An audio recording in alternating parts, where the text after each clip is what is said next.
हरियाणा में बीजेपी का चेहरा बदला, गठबंधन तोड़ा। इसका कनेक्शन 2024 लोकसभा चुनाव से जोड़ा जा रहा है। अब हम आपको 2024 लोकसभा चुनाव से पहले सबसे बड़ा ओपिनियन पोल दिखाने जा रहे हैं। एबीपी न्यूज और सी वोटर्स के इस ओपिनियन पोल में देश के मूड और मिजाज का पता चलेगा।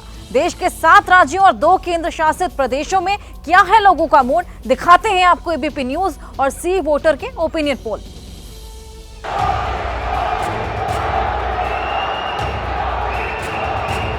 10 वर्षों में हमारी सरकार की नीतियों की वजह से 25 करोड़ लोग गरीबी से बाहर आए हैं। और मैं पक्का मानता हूं पूज्य बापू की आत्मा जहां भी होती होगी हमें आशीर्वाद देती है।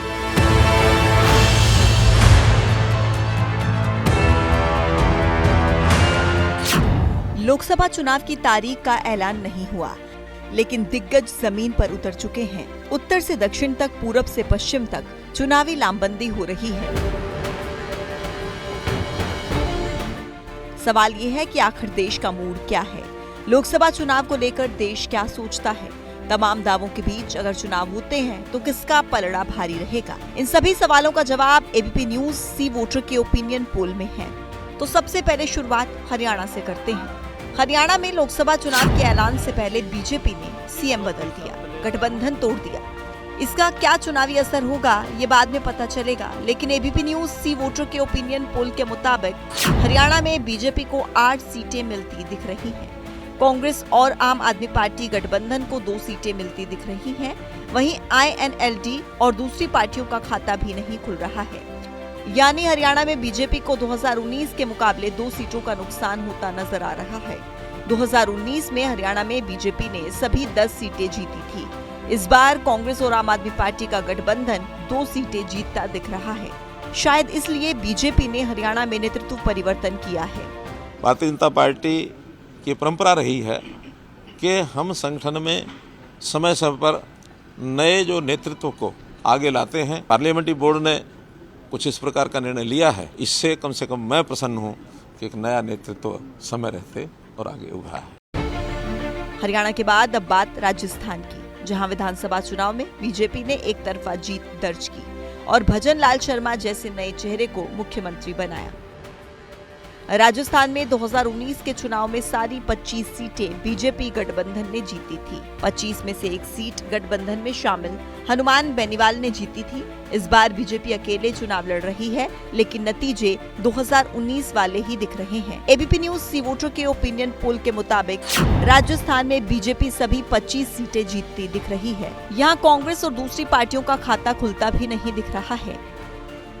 राजस्थान के बाद अब बात गुजरात की, जहां बुधवार को पीएम मोदी ने साबरमती आश्रम के कायाकल्प का शुभारंभ किया। पीएम ने गुजरात में 85,000 करोड़ रुपए के विकास कार्यों का लोकार्पण और शिलान्यास किया। ऐसे में गुजरात का मूड क्या है ये जानना दिलचस्प होगा। एबीपी न्यूज सी वोटर के ओपिनियन पोल के मुताबिक गुजरात में बीजेपी सभी 26 सीटें जीतती दिख रही है। यहाँ कांग्रेस और आम आदमी पार्टी गठबंधन का खाता खुलता भी नहीं दिख रहा है।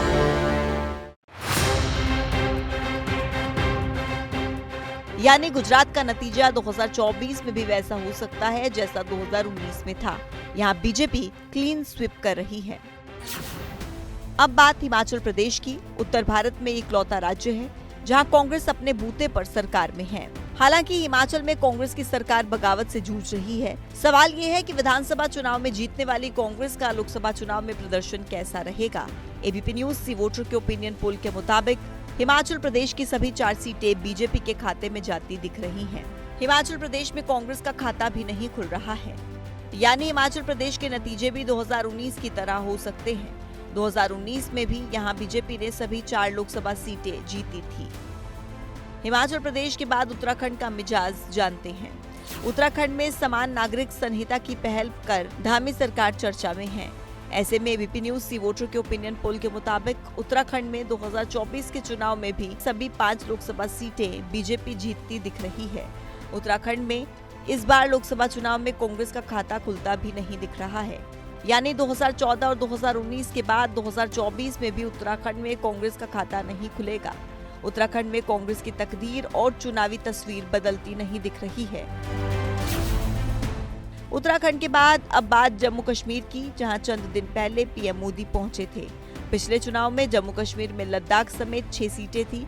इस बार लद्दाख अलग है और सीटें 5 हैं।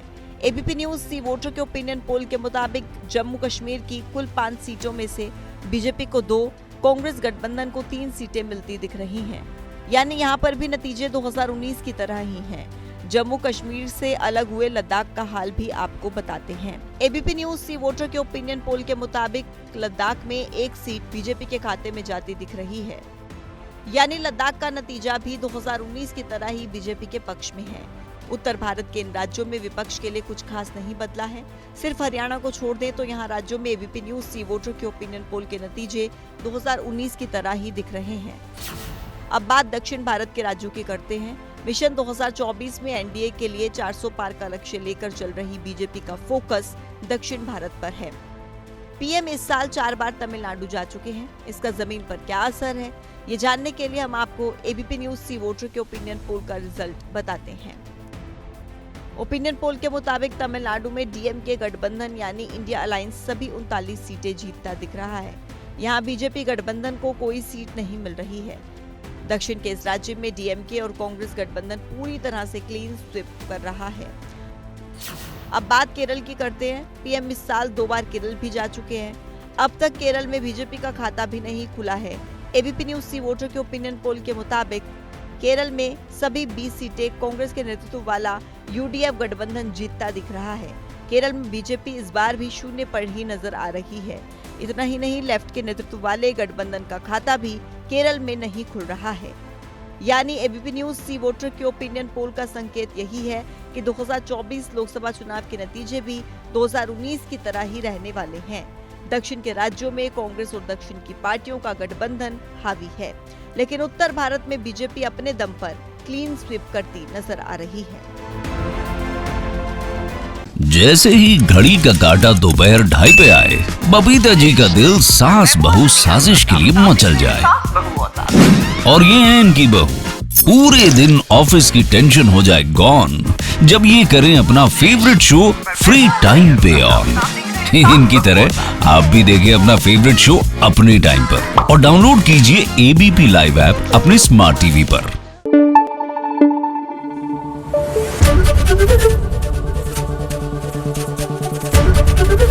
एबीपी न्यूज आपको रखे आगे।